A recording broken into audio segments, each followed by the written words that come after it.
finish it off the way it has to be done. The alleged words of Sri Lanka's Defence Secretary to one of his senior commanders in the final days of Sri Lanka's civil war, the alleged trigger for a bloodbath. Channel 4 has documented the overwhelming video evidence that has emerged from Sri Lanka, but now, for the first time, we have serious allegations as to who gave the orders, and if our witnesses are to be believed, they came from the very top. A leading human rights lawyer has told us that their testimony is prima facie evidence of possible war crimes. There are distressing images in Jonathan Miller's exclusive report. In the dying days of a long civil war, Sri Lankan forces moved in for the kill on the last surviving Tamil tigers. Tens of thousands of civilians were being held as human shields by rebel fighters on a tiny shard of land. The president said no civilians were killed by the army. The UN says that up to 40,000 civilians died though, and the final days of the conflict have been described as an orgy of murderous violence by Sri Lankan soldiers. Over the past 2 years, this channel's broadcast powerful video evidence of war crimes. Now, for the first time, 2 eyewitnesses have risked their lives to actually name those whom they say ordered war crimes.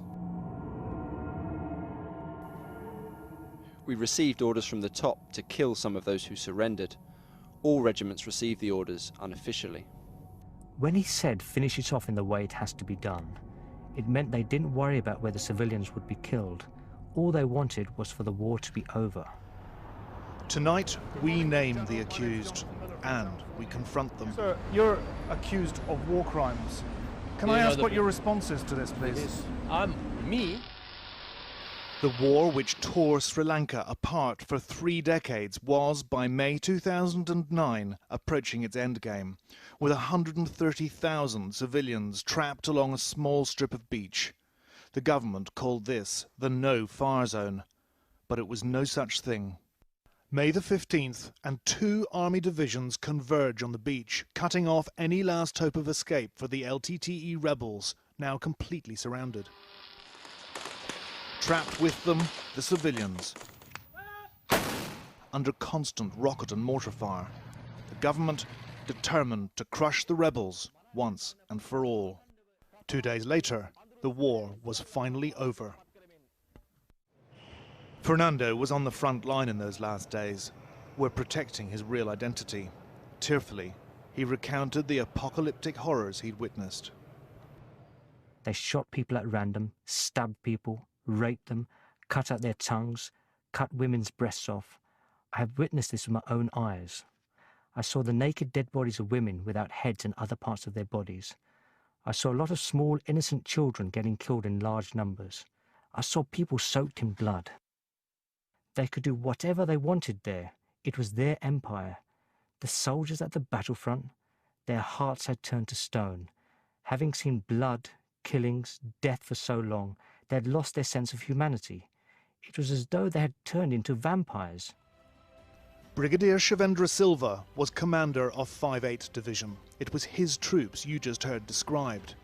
4 days before the war ended, Fernando attended a meeting on the beach at which Brigadier Shavendra Silva addressed his officer corps. According to Fernando, the brigadier told his officers he'd received a telephone call from this man. He is Sri Lanka's Defence Secretary, Gotabaya Rajapaksa, brother of the president and one of 3 brothers who rule Sri Lanka. These orders were right from the top. The brigadier told his officers that the orders from Gotabaya Rajapaksa were to finish the job by whatever means necessary. War crimes lawyers tell us that what the brigadier said is credible evidence that war crimes were directed by political leaders. He said, "This is a very decisive day for us because last night I got a call from the Defence Secretary. He told me that we only have a small chunk of land to capture. Do whatever it takes, however it is done. By noon, I want to hear good news from you. And with that, the story of this war should come to an end. If you want any further instruction to accomplish this, call me. Finish it off in the way it has to be done." What followed was the killing spree that Fernando then witnessed. On the very last day of the war, 2 of the political leaders of the LTTE tried to surrender. According to mediators, the Sri Lankan president guaranteed their safe passage if they and their families and 300 fighters came out waving white flags. That's not how it worked out. Channel 4 News has spoken to an officer from 5/8 Division who told us that Gotabaya Rajapaksa again called Brigadier Shivendra Silva and ordered him to execute the surrendering rebels.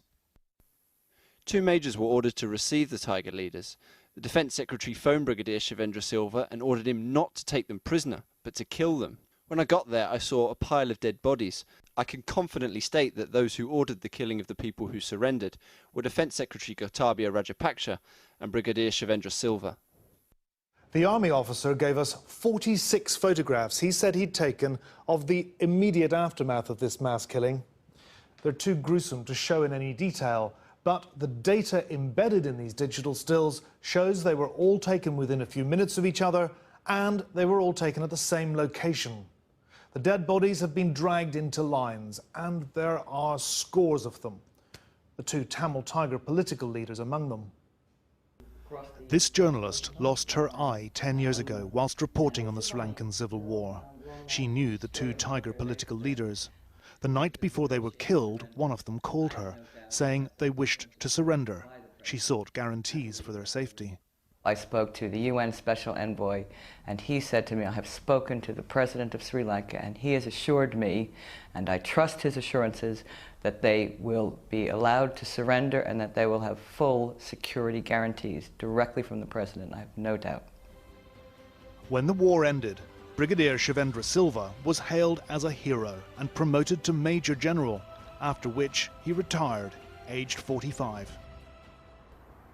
Any future action by the United Nations to sanction a formal inquiry into possible war crimes in Sri Lanka will start here, in this building, in New York.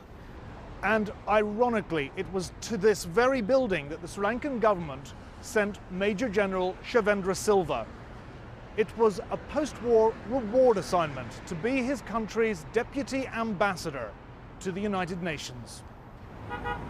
We received no response to repeated requests for an interview with Shivendra Silva, so I went to see him anyway. Good morning, Major General. My name's Jonathan Miller from Channel 4 News. Yeah. Sir, you're accused of war crimes. Can I ask what your response is to this, please? Me? Yes. That is by some people. Well, maybe it is the people who are the LTT and the people who are really involved, who are supporting LTT. But Major General, with respect, one of your officers has told us directly that you were ordered by Gotabaya Rajapaksa to execute surrendering Tamil Tigers, and that's exactly what happened, isn't it? Can you exactly tell me if somebody has told you that some senior officer, can you tell me the name of the officer who had told like that? Of course I cannot tell you the name, sir, with respect, but you have to ask from that officer, because no such thing has happened. I'm coming to you because it's soldiers under your command who are accused of these things, accused of rapes, accused of killing civilians, women and children, accused of covering evidence. It is Channel 4, and only you have narrated, and you are the only one who is accusing. No one else is accusing us. It's not me making the accusation, sir, with respect. You are the one. It's this officer that was under your command has told us directly of these accusations. You are the only one who is accusing, and your channel, okay? There is prima facie evidence that crimes against humanity and grave breaches of the Geneva Conventions were committed. They were committed through the principle of command responsibility, directed by both military and civilian leaders. All of this is sufficient in now triggering a responsibility by the international community to bring to justice, to investigate, and if need be, bring to justice these individuals who have committed these most heinous crimes. The Sri Lankan government wants to move on, denying all charges. Sri Lanka's Tamils say they can't move on until there's justice. This year has seen Colonel Gaddafi indicted and General Mladic put on trial in The Hague. But in Sri Lanka, there has been no reckoning. Yet the evidence keeps piling up.